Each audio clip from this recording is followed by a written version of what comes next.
The moment Meghan Markle stepped back into Britain thinking no one would notice, everything exploded, and what followed wasn't just backlash, it was a chain reaction that exposed contradictions, timing, and a pattern that people are now calling impossible to ignore. I have a horrible feeling that we're seeing a breakdown in plain sight. I just, the movements, the way they move, the way they talk is so erratic. And you didn't prove your case. You had the opportunity to prove your case. You failed to do so. That's how the legal system works. Yes, no, he's never seen a situation in which he is not the victim, and he enjoys being the victim. Meghan back on royal property. Yeah, no one is as horrified as I am. I am curious to know your take here. There's two ways we can look at this, okay? I look at it appalled, because I feel like, in a way, it's giving Harry and Meghan exactly what they want, credibility. It erases the hurt that they've caused over the last 6 years. They've not said I'm sorry publicly. Harry and Meghan are desperate. They are trying to retrieve their situation sufficiently so that they will become bankable once more. The fact is, they can pop in and have tea. I hope they had Highgrove jam, which is far better than the Meghan slop that she calls spread. I got to taste what real produce tastes like from the Highgrove shop. It was supposed to be quiet. That's what makes this so strange. Meghan Markle reportedly believed she could slip into the United Kingdom unnoticed. No cameras, no headlines, no spectacle. But within hours, the silence shattered. News spread like wildfire, and suddenly the same insiders who once stayed careful with their words were now whispering something far more alarming: breakdown. Not tension, not disagreement. Breakdown, and people started asking what exactly went wrong this time. She said is exactly right. It's a complete breakdown of the marriage, of Harry's mental stability. Like, nothing's working out for them. How can it? I mean, you just have ulterior motives to do things that you want, and you're not getting it, and so you're losing your minds. Your lives are completely falling apart. It's going to get worse and worse. The more they try to brand and get out there to do all these different things to make money, the worse it's going to get. They're a complete disaster. Because this wasn't just any visit. Meghan Markle had made a very public promise before, a line in the sand. Britain was behind her. Royal life was behind her. And unless very specific demands were met in apology, security, acknowledgement, there would be no return. That was the narrative. That was the position. So when Meghan Markle suddenly reappeared without any of those conditions visibly resolved, the contradiction hit hard. People didn't just notice. They questioned everything. Returning to the UK, the country she claims she hates, is a sign of defeat. And it is a sign that they are desperate, and they do need money, and they do need proximity to the British royal family so that they can try to attract new opportunities. That's really true. So on the one hand, they've won because they're back on royal property. On the other hand, it's a mission of defeat that she tried to go it alone and be Meghan Inc., and it didn't work. She would not be here if everything had... If she still had to record Confessions of a Female Founder, if she had a new season of With Love Meghan to shoot, if she was actually working on Meet Me at the Lake, The Wedding Date, or this new Afghanistan movie, Meghan Markle would not have the time to come crawling back to King Charles and Queen Camilla. And here's where it gets even more unsettling. The return itself was described as low-key, almost secretive. No official statement, no staged arrival, no royal framing, just a private family visit.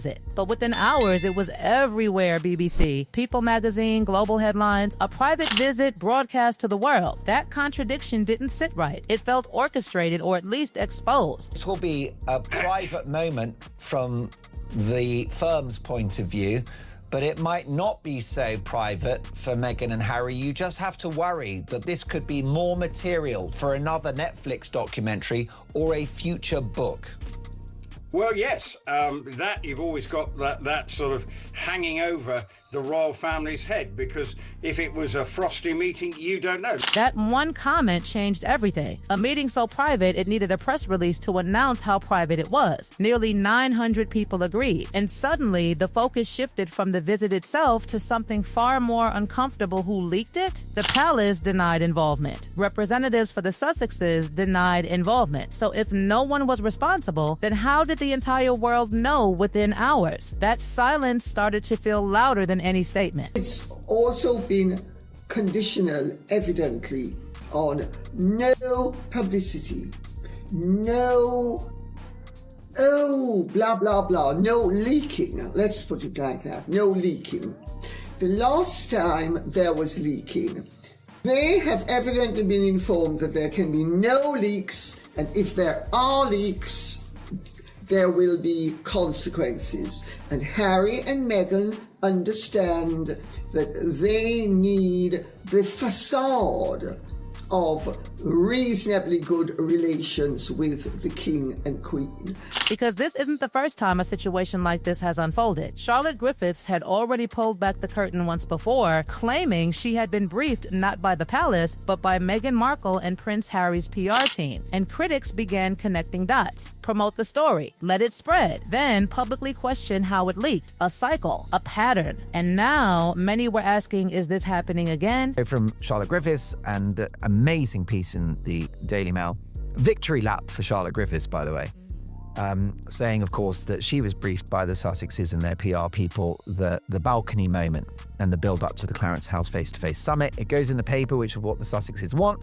And then they performatively complain and blame the palace for a story that they've planted themselves. But timing is everything. And this is where the story takes a sharper turn. Meghan Markle's return didn't happen in isolation. It came just days after Prince Harry faced what many described as a devastating legal defeat. A courtroom battle that had been years in the making, a case built on claims, on principles, on what Prince Harry called truth. And then collapse. A 400-page judgment, not one major victory. Arguments dismissed, evidence questioned, and suddenly the narrative shifted from confidence to consequence. Because losing in Britain's legal system doesn't just mean defeat, it means cost, massive cost. Figures started circulating millions, some even whispered numbers that made people stop scrolling and look twice. And just like that, pressure mounted. What makes this even more revealing is what reportedly happened next. According to reports, Prince Harry attempted a last-minute settlement, quietly, urgently, but it was refused. The case moved forward anyway, and when the final ruling came, it didn't just close a chapter, it exposed the gap between expectation and reality. And then came the reaction. A statement, strong words, describing the verdict as a whitewash. That alone ignited another wave of debate, because now it wasn't just about the case, it was about the system, the response, the tone, and people started asking, why escalate this publicly? 3 days later, another twist, a meeting, tea with King Charles, but not the kind of meeting people imagine when they hear reconciliation. Not long conversations, not emotional reunions, something shorter, controlled, limited, and suddenly, Meghan Markle's quiet return started to look less like coincidence and more like timing. And that courtroom loss didn't just end with a verdict, it set off a chain reaction that spilled directly into the next chapter of this unfolding drama. Because once the dust settled, the pressure didn't disappear, it intensified. And suddenly Prince Harry wasn't just dealing with headlines about defeat, but also the financial consequences that followed, with figures being discussed publicly that made even seasoned commentators pause, while voices like Paul Dacre and others emphasized just how costly that loss could become. And in that moment, the narrative shifted again, from legal battle to personal vulnerability. Because when someone spends years pursuing a case only to walk away with nothing, questions begin to surface not just about the outcome, but about judgment itself. And critics didn't hold back, with remarks about victim narratives, about miscalculation, about strategy, all feeding into a growing perception that something deeper was unraveling beneath the surface. What makes the sequence even more striking is what came immediately after. Because instead of retreating quietly, Prince Harry responded with a strongly worded statement, calling the decision a whitewash. And that single choice amplified everything, turning a legal loss into a public confrontation with the system itself. And that escalation didn't go unnoticed, it fueled debate. It sharpened opinions, and it added another layer of tension just as the story was about to take another turn. Because within days, reports emerged of a meeting with King Charles, a moment that on paper sounded like reconciliation, but in reality carried a very different tone according to those watching closely. Before that meeting even happened, there was already friction building, because according to reports, Prince Harry had expected to stay at Buckingham Palace, a place tied to history, to identity, to familiarity, but that expectation didn't materialize, and the response he reportedly received was clear. Arrangements had to be made in advance, and suddenly the image shifted from royal return turned to logistical complication, with alternative accommodations reportedly arranged at a private members club, while speculation grew about why Windsor was not an option, with Neil Sean suggesting that Prince William had no interest in that happening, claims that remain unconfirmed but still added fuel to an already charged atmosphere. And so by the time the meeting at Highgrove actually took place, the context had already been shaped by tension, by expectation, by quiet refusals, and what followed only reinforced that sense of distance rather than closeness. Because, according to Lady Colin Campbell and Neil Sean, the meeting itself was brief, less than an hour, structured, controlled, almost ceremonial in its limitation, with tea serving not as a symbol of warmth but as a boundary, a polite container that allowed civility without depth, and that detail alone spoke volumes to those paying attention. Then came the details that truly captured attention, because reports suggested that phones and electronic devices were collected before the meeting began, a move framed as protecting privacy but interpreted by many as a sign of caution, of control, of an awareness of past leaks. And within that controlled environment, another layer unfolded, with claims that Prince Harry met King Charles first alone, while Meghan Markle and the children waited elsewhere, a decision that some viewed as deliberate, as symbolic, though never officially confirmed, and at the same time, Queen Camilla's presence remained constant, despite reports that Prince Harry had preferred otherwise. And that detail alone became one of the most discussed aspects of the entire visit, because it suggested alignment, loyalty, and perhaps even a message. The setting itself, Highgrove, added another dimension, because it has always been described as a sanctuary for King Charles, a place of calm, of familiarity, of personal retreat. And bringing this meeting into that space created a contrast that felt almost uncomfortable to some observers, as if something private was being carefully managed within a space that had once been purely personal, and even the smallest details, like the mention of gardens and quiet surroundings, seemed to highlight just how controlled the interaction was. What followed only deepened the sense that this was not a simple family reunion, because according to Lady Colin Campbell, there were clear warnings attached to the meeting: no photographs, no public use of the moment, no external narrative shaping, and the implication was unmistakable. This was a test, a controlled opportunity with consequences depending on what happened next. And that framing turned the entire visit into something far more strategic than emotional. And yet, while all of this was unfolding inside Highgrove, another story was quietly resurfacing thousands of miles away, one that many people refused to ignore: the situation of Thomas Markle. And suddenly the contrast became impossible to overlook, because while Meghan Markle had traveled across the Atlantic to visit King Charles, Thomas Markle remained distant, physically closer but emotionally disconnected, with years of support and history behind him and yet no visible reunion. And that contrast struck a nerve with many observers, who began drawing comparisons that added yet another layer of complexity to an already complicated narrative. At the same time, reports suggested that Prince William learned about the meeting through the media, just like everyone else, and that detail alone added another fracture line, because according to commentators, Prince William and Princess Catherine were engaged in official duties while this meeting unfolded, and the idea that such a significant development happened without direct communication only intensified speculation about internal dynamics, especially given the already strained relationship, with references to past comments, memoir revelations, and public tensions all feeding into the perception that reconciliation, if it exists at all, is still far from complete. And as the week continued, attention shifted again, this time toward Queen Elizabeth,